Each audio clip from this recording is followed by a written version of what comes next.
Not.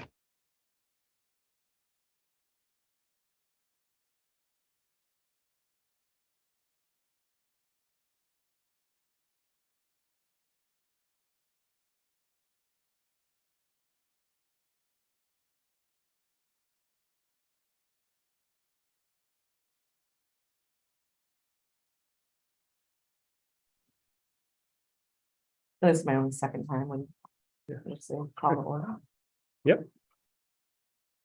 Or do I leave you? Yeah. Okay, call to order. I don't have to do this, do I? Yeah, you can just click on this. There we go. Let's say the Pledge of Allegiance. Pledge allegiance to the flag of the United States of America and to the republic for which it stands, one nation, under God, indivisible, with liberty and justice for all. And then, I'm gonna introduction of- Do my roll call real oh, quick. yes, thank All right. Mrs. Schroeder. Mr. Medina. Here. Mrs. Birkin. Here. Mrs. Grove. Here. Mrs. Lammel. Here. Mrs. Lebudzik. Here. And Mrs. Petropoulos. Here, and then, introduction of our one guest. Yep, Miss Megan Nothnagel here. Thank you. Always around. Yeah. Okay, public participation 2.0. Do I have to say it 3 times or? we No, good? you're Is that good. You're good. okay? Like, we're good, okay, so, there's no one here for public participation, but approval of the consent agenda. I'll make the motion Thank you. to approve the consent agenda. I will second. Mrs. Lammel, Aye. Mrs. Birkin. Mr. Medina, Aye. Mrs. Grove, Aye. Mrs. Lebudzik, Aye. and Mrs. Petropoulos. Aye, 4.0 summer school update. Yes, so we have gone ahead and started our summer school. Megan really kind of got everything off the ground this year. It was nice because we got to build off of things that we did last year. Right now, we've got about 140 kids on average coming. We actually have it up to 3 hours and 45 minutes, so it's longer than it was last year. The other change we made, we did add, we now have 2 like PE team teacher. And if you've driven by or looked outside your house and you see them out in the field all the time, it's not just running around, but they're actually trying to teach them to like work together as a class, as a team. So that's my favorite part today. They were trying to like do hula hoops and it was a lot of fun. Kids come off the bus smiling every day, which is a really nice thing because oftentimes you hear about summer school, it's not something you're excited for. But our teachers have done a really nice job of making it a welcoming environment and really focusing on that, the reading and the math. That's our big focus during the summer. So we are gonna go, we just are finishing our second week on Thursday. They will have 2 days off the week of 4th of July and we end like right around July 20th, I think it was. So yeah, so we it's much easier the second year. I will say in hindsight, we probably could have had it over at Ridge Lawn when we were making the decisions. Ridge Lawn was torn up like crazy. Now it's just very like secluded to that one area. Where Findlay, we still have to be very flexible. Anytime there's an issue, they're calling Megan saying, we might have to make this adjustment for this little time. And again, our biggest thing is the safety. It hasn't really been too loud yet, but it's always making sure that it's safe. And the construction guys have been really good about that. So next, oh, yes, Joanne. How's the food going? That's what I was just gonna ask. Well, the food is going very well. What we're doing is the students all come in one door. And we're almost not giving them the option to take a breakfast. So when the students come in, we just kind of say, wow, Pop-Tart, Cheerios, you know, some of them certainly don't take a breakfast. But the first 2 days that I was monitoring it, out of our 140 students, on the second day, we fed 111 students. Oh my God. Which is new Yeah. for Yeah. breakfast, because it's only for breakfast. And so, you know, I mean, the breakfast, we're not going to see that much of a difference because it's a cold breakfast or non-perishable. The big difference will come with lunch. Yeah, it's usually those older kids who don't take the breakfast. When I've been in line, it's And always in the, droves. yes, like the one before them doesn't. The next 12. will take it. Yeah. Some so, snack bowl. yeah. Are we feeding the summer school kids? Yeah, that's Yes. what it is, Yeah. yeah. Oh, And there's, Yeah, yeah. unfortunately, we haven't fed any community members. On day 1, we did have a mom come. But I don't think she understood that it's for students or community members under 18 years of age. Well, I do know that Richards has put out that they are offering free breakfast and lunches to community members. You do not have to be a student there. So if there is a family in need, Richards High School does have, I've seen it on social media multiple times. Good, good. 5.0 is our data share out, and I'm gonna let Megan do most of the talking, but one of the things that as we looked at our data, and if you had a chance to look at it, nobody is going to be excited when they see this data. But in just looking both across the state, locally, and even nationally, there have been many articles out there about just how data has tanked in reading and math and even in science in states that are still testing for that. So Megan will kind of go through it a little bit. We met as an admin team last week to really kind of talk about some of the issues. One of the biggest issues that we came up when Here's the number. Yep. Number two. I'm admitting you now. One of the things, and I wrote it in the summation, is really our attendance. And that's another thing that's down everywhere. But we have had at all three schools, it's like 24, 24, and 25% of the students have 10% or more absences. And that's 18 days or more I mean, that's 1 out of every 4 kids in the class is missing that much time. And we're kind of in that catch-22 where coming off the pandemic, you still want kids obviously to stay home when they're sick. And I'm a firm believer in a mental health day when you need it. But what we need to work on is still getting kids to school when they just don't feel like coming that day. They're just like, I don't feel like it, but really trying to make sure that we get them there as much as possible. Megan will talk a little bit more specifically ELA and math, what we're looking at to try to shore this up. So I'm going to turn it over to her. Sure, real quick though, I have a question because you're saying about, keeping kids home. Do you think it's some of the, like,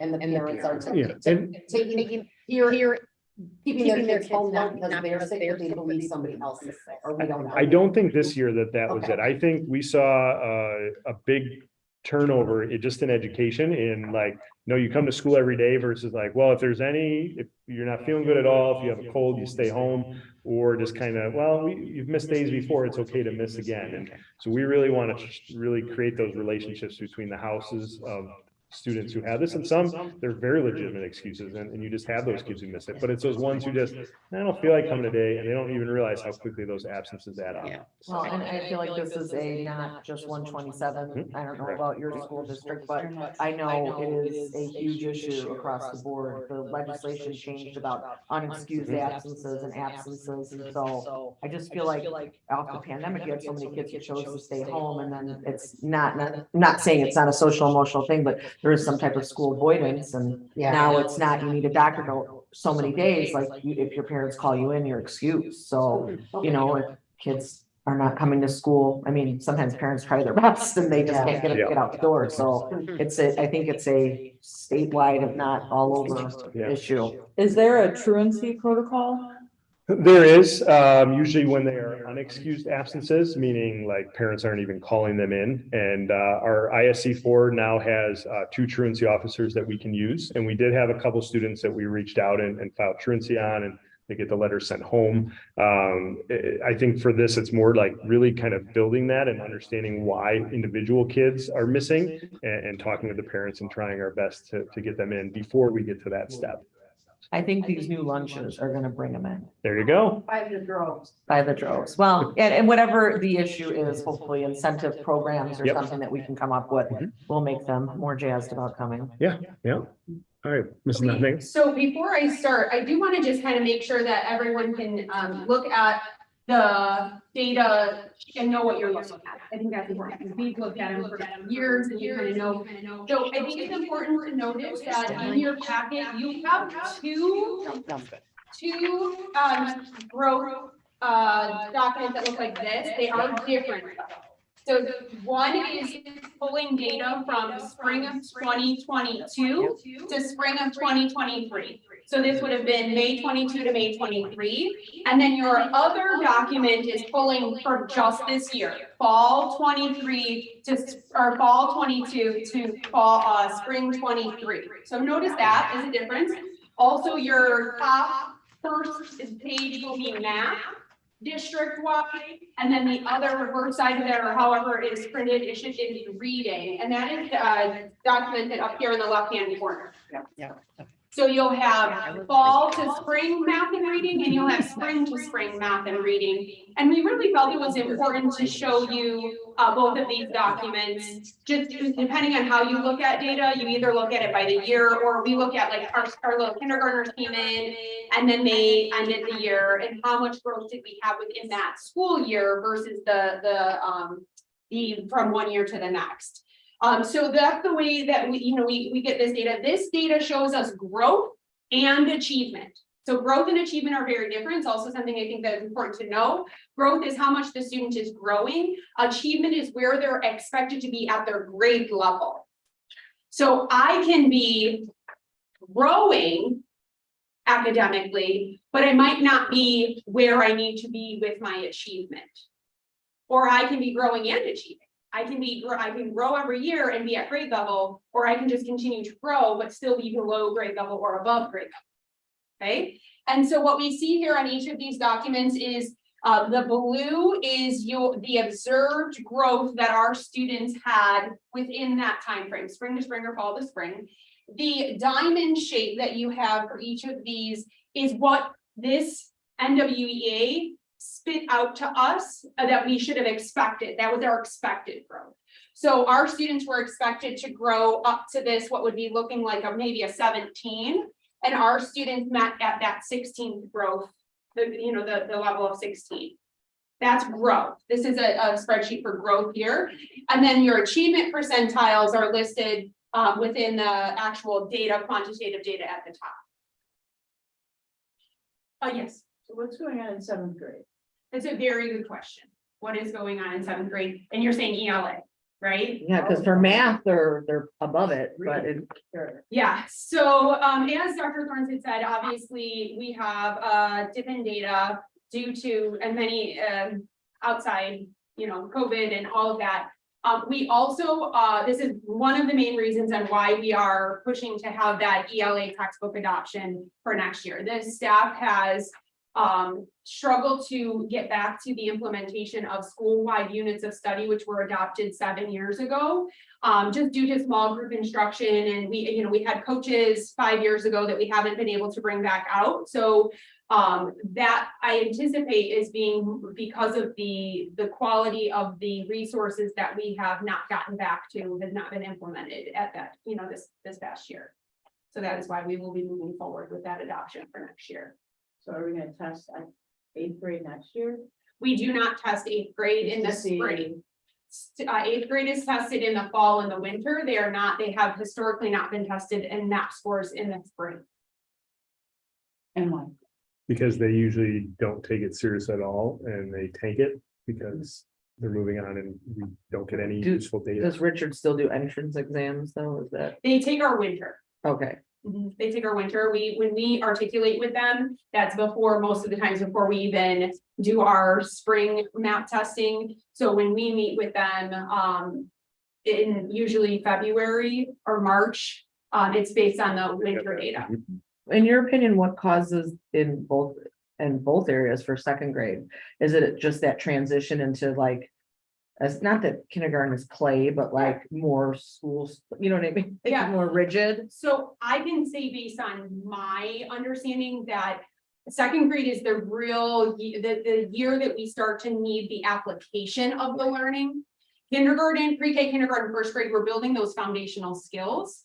And 2nd grade, they're asked to apply. And that is a huge transition. Also, if our foundation was not built on if it's repetitive, if it's singing songs and rote memorization, we're not really getting the conceptual understanding of the learning in order to apply it. Our alligators eat larger numbers doesn't apply to, it's sometimes you see that cutesy alligator, your kids might have even drawn little teeth on the greater than or less than symbol. Yeah.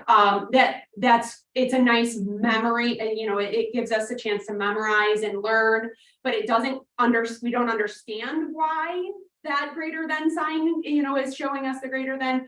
And then we're asked to apply it starting in second and especially third grade. So we start to see those second and third grade numbers go down significantly and historically have, because we're asking so much of them. But we need to start focusing K1 learning as a conceptual learning. Why does the 3 mean 3 instead of it just being a symbol? 3, 1, 2, 3 dots, because that's 3 symbol. When they bounce back, it looks like in third grade. So I was just wondering like what was like, yeah, like you said it, but the curricular change, like Yeah. what are they doing different in math and reading that they were? And those little kiddos too, let's remember that they really started their learning on a computer screen, Yeah. which is Mhm. not good.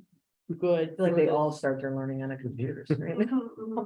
Yeah, One of, before COVID ever was, yeah. one of the other things that I'm excited to see hopefully in the future, now that we have Sam, our data guy, who has done a really, really nice job, is to be able to get the date. We have what they call Forecast 5, where you put the information in and it spits out unbelievable data. And as he's entering this in, we want to be able to break it up into different subgroups.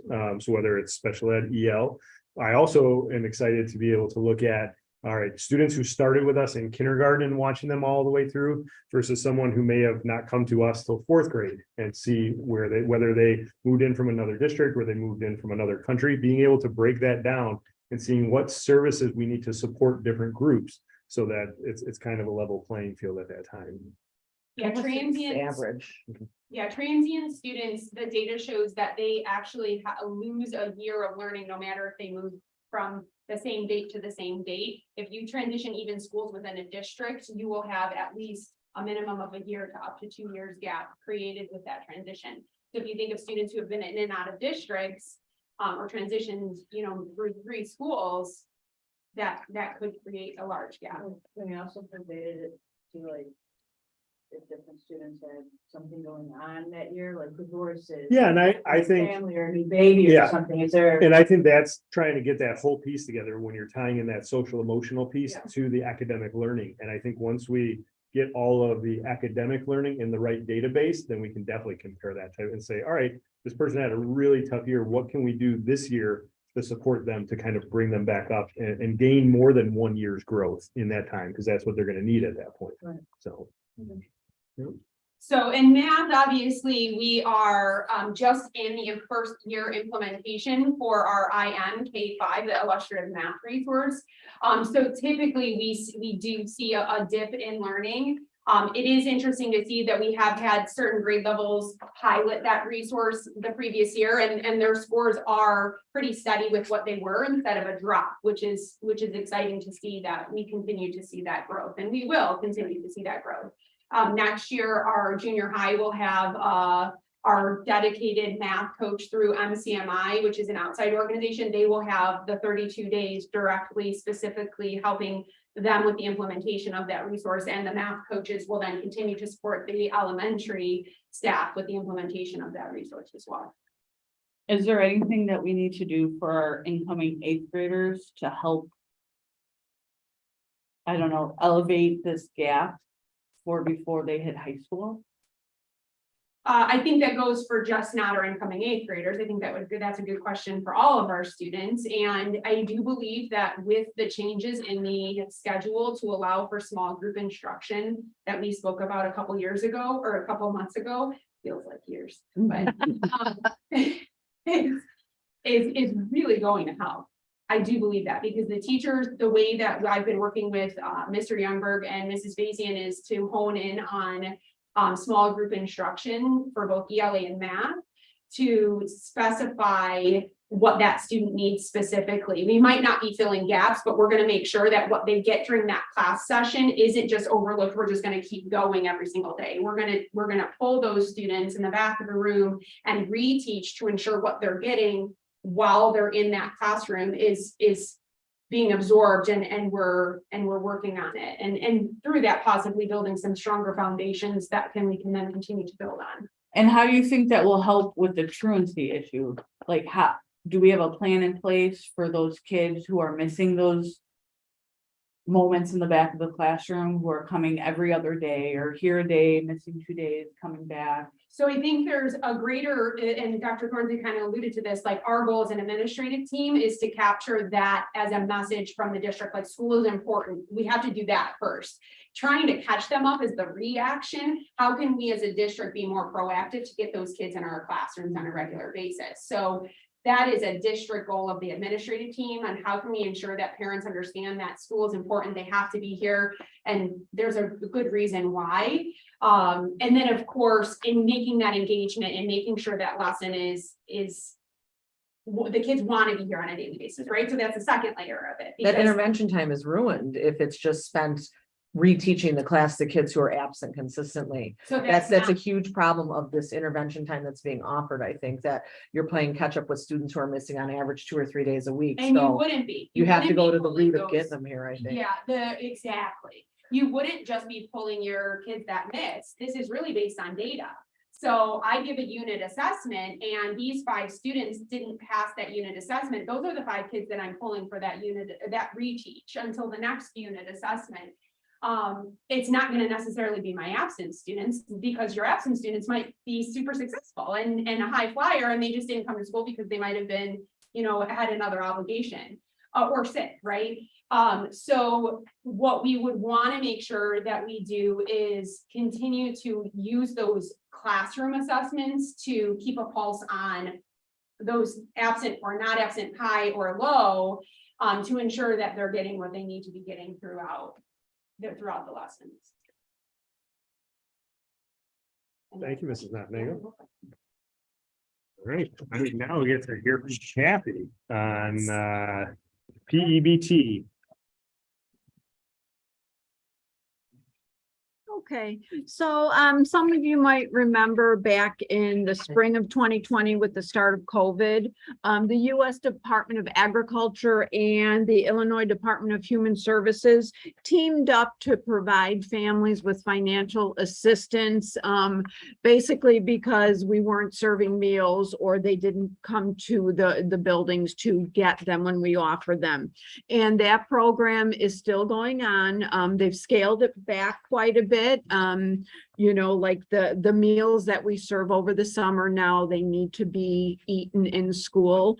So basically what this means is in September of 2023, this program will terminate, but all of our students that were enrolled in the month of May or June will be receiving $120 in benefits again. It will be the same as it has been. The debit card magically appears in your mailbox and it has a student name on it, and you could use it for food assistance.